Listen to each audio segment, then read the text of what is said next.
Hi, I'm Rachel from Plot Australia. Today I'm going to show you one of the ways that you can grow plants for free. I'm using my parent plant, my rosemary, and I'm going to show you how to take some cuttings from it. So you can do this with a lot of different plants. You can grow cuttings from roses, hibiscuses, rosemary, lots of different woody shrubs. So have a look around your garden, and if you've got something that's growing really amazing at the moment, why not grow more of them? So my rosemary is incredible. I'm going to grow I want to grow a really nice big rosemary hedge, but if I'm going to buy them, it's probably going to be a little over $100 for the number of plants that I want.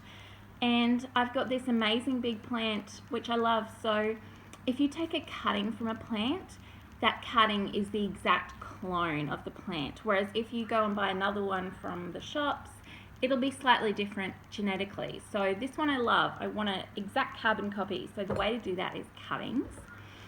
So pretending this is my rosemary bush, I just picked it now because easy. But you've got really soft flesh up the top, soft stems, and then you've got really thick hardwood down the bottom. So what I do, it's best to take cuttings directly after your plant has grown, which was kind of a couple of months ago with this rosemary. So it's not the ideal time, but we'll just give it a go anyway. So I'm going down from this green flesh, but I'm going up from this really hard wood. And we want a cutting like a good 5 to 15 centimeters. So I'm going to go about there. And then we want those plant cells at the bottom to not close up and shrivel straight away.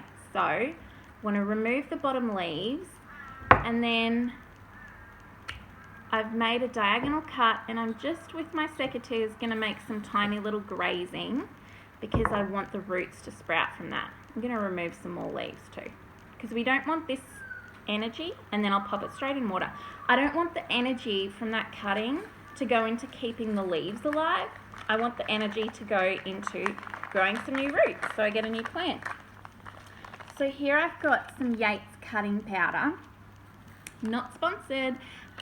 This is just a hormone powder that you dip the end in.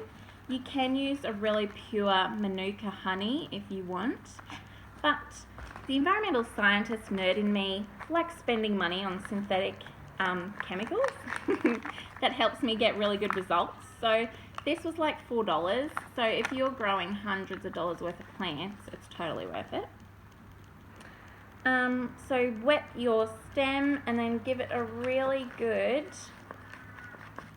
dust around with the root powder. And then grab your pot. So you can use a seed raising potting mix. I'm just using a normal one. I find it works okay. This one is Searles premium potting mix. I find it amazing. I could have had this pre-done.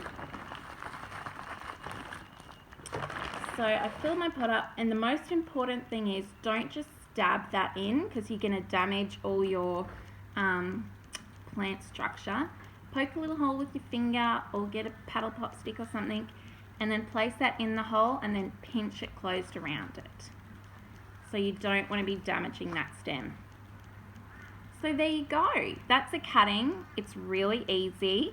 I can actually fit a couple more in this pot, and then you keep it out of direct sunlight. Keep it not super wet, but don't let it dry out completely. Leave it for a couple of months, and then magic. It'll be like this. This is one I've done probably 3 months ago, but after about 2 months, you'll start to notice a few roots coming out the bottom, and then it's good to have a check. So let's see some magic. I actually did about 20 cuttings because for a hedge I was like, if I lose half, always do more than you think you need. And they all have taken, which is so great. Yay, look at all these amazing roots. Incredible. Plants for free, guys. So then, because I've put the two in the pot, I just gently break them apart. And both have got good roots, some pretty good roots on them, so I'm pumped. I watered this yesterday. It's a bit too wet, so it will appreciate being in its own pot now. I'll repot that in here and then leave it for another, we're going into winter, so things are slowing down.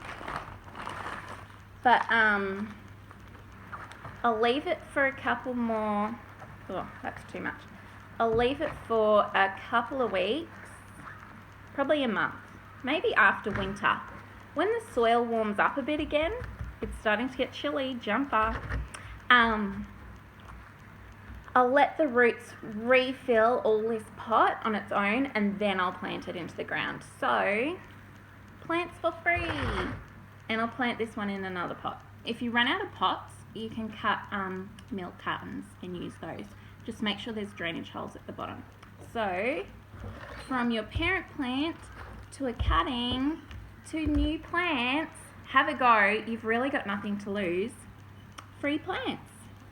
If you try it, let me know. I would love to see. And I'm definitely going to tag my beautiful rosemary hedge once I've got it all up and running. Bye.